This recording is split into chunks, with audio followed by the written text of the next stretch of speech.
Alright, I've been meaning to make a video on this PC for quite a while. I did one on the last generation one where it came with the i5 10000, or sorry, the i5 9400F, and now they changed it to an i5 10400F, and it's actually a substantial difference. This CPU does beat the Ryzen 5 3600, but I would still pick the 3600 over this one personally, just for the sheer fact that you can overclock the Ryzen.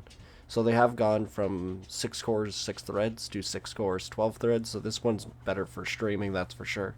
And it does have an average of slightly higher FPS, but it doesn't allow overclocking. So that's the one downfall.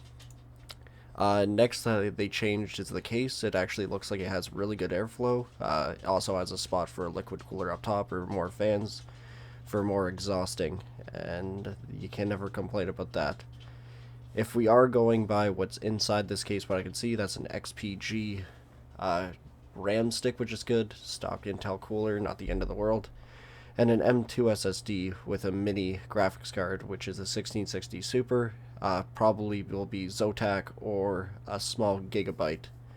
Something along those lines. And the motherboard is usually a CyberPower built one, which is made by ASRock, which is kind of crappy, but all motherboards and power supplies from pre-builts are usually pretty crappy, but I mean they do their job and they won't break. They're just not the best. It's not one that you would choose if you were building a PC yourself.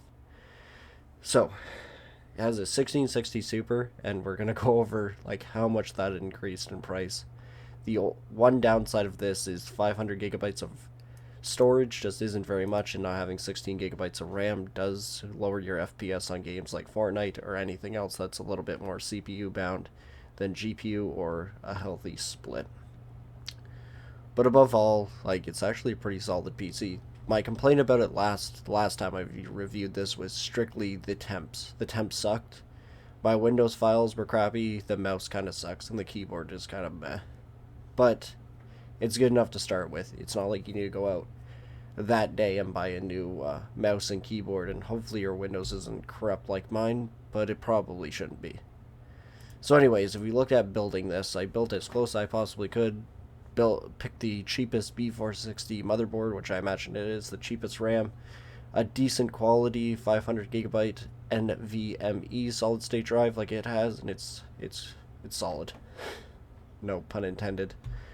And then the cheapest 1660 Super I could possibly get, and man, I did not pay $436 Canadian for mine after tax, so it's gone up substantially in price.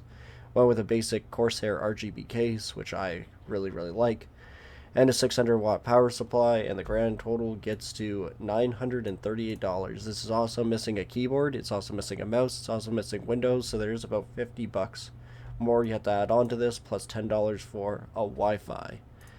This one comes with a Wi-Fi stick, meaning you can connect to your internet if you have a modem and router combo where it has Wi-Fi internet access wirelessly. You can connect to it. It doesn't have Wi-Fi. You can bring it everywhere. It's not like you can go to the middle of nowhere and have internet. Not what it means. I know someone's going to ask me, can this connect to internet anywhere? And no, it cannot. It just connects to your internet at your house by typing in the password. Like how you connect to your Wi-Fi with a cell phone. So yeah, above all, I really don't have any complaints about this. They definitely stepped up the case. It looks a lot better. Has two 3.0s on the front.